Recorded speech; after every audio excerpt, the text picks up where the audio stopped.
Hello, everyone. Today is Saturday, January 29th, 2022. U.S. aware of allegations of Russian links to Burkina Faso coup.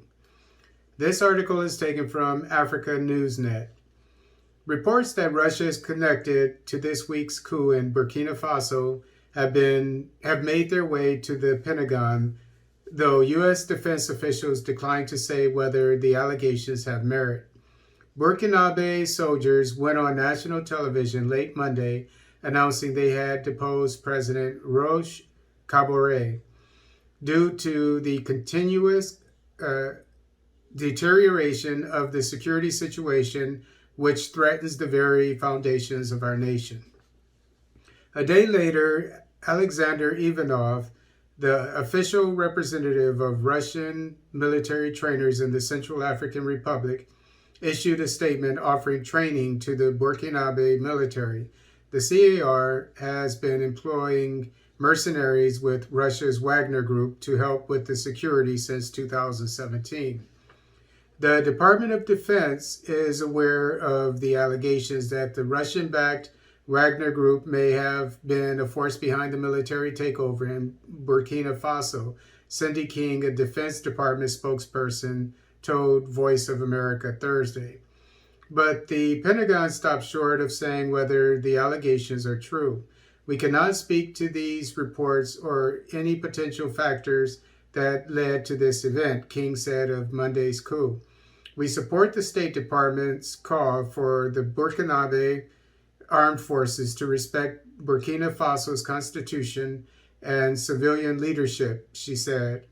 We encourage the restoration of safety and security for the Burkina Faso people and for legitimate constitutional rule in Burkina Faso. Questions emailed to the Russian embassy in Washington and the Burkina Faso embassy in Washington seeking comment have not been answered.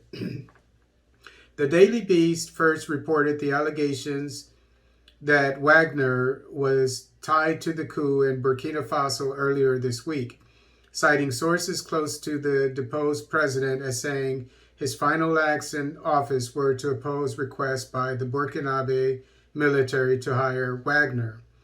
The president quickly rejected the idea, one official told the Daily Beast. Kabore didn't want to run into any problems with the West for aligning with Russia. What a wimp. You know, he doesn't care about his country. All he cares about is hurting the feelings of the West or protecting his own behind. You know, I mean, while your troops, you had, I think it was 57 of them died, got killed on their military base, and they were asking you for help, for more security, etc. You're not paying your troops, and you're worried about offending the West. You're worried about saving your own ass. The president quickly, I said that. U.S. military and intelligence officials have been increasingly wary of the presence of mercenaries with Russia's Wagner Group in Africa, which was initially limited to the CAR and Libya. The head of U.S. Africa Command confirmed to VOA last week allegations by France and other European nations that Wagner personnel are now in Mali, brought in by that country's military junta despite multiple pleas and warnings from the U.S. and others. Wagner Group is in Mali. They are there, we think numbering several hundred now, said General Stephen Townsend, the commander of U.S. Africa Command, AFRICOM. Russian Air Force airplanes are delivering them. Whether Wagner mercenaries are destined for Burkina Faso, U.S. officials are wary. We've been watching this for years, said Major General Andrew Rawling, the commander of the U.S. Army Southern European Task Force, Africa, during an online seminar late Wednesday. It is a way that Russia, of course, is able to influence a military without actually putting a Russian flag on it, he said, calling the situation in Burkina Faso a little bit of an unknown right now. Excuse me. As in Mali, though, where demonstrators have repeatedly voiced support for Russian assistance, there seems to be at least some support among Burkinabes for turning to Moscow.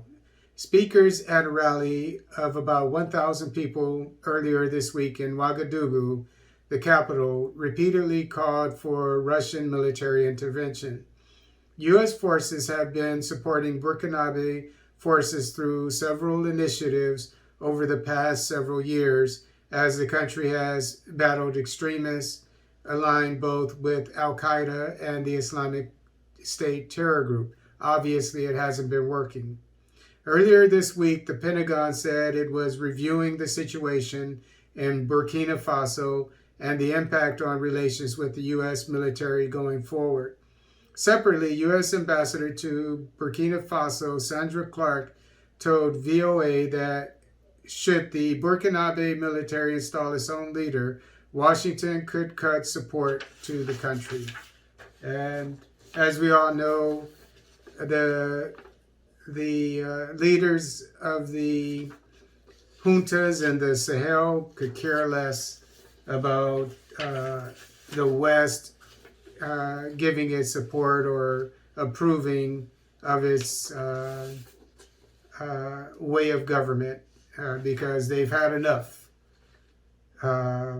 As probably more African heads of state or military people will have enough with the way that the West has been conducting itself in Africa as well as in Haiti.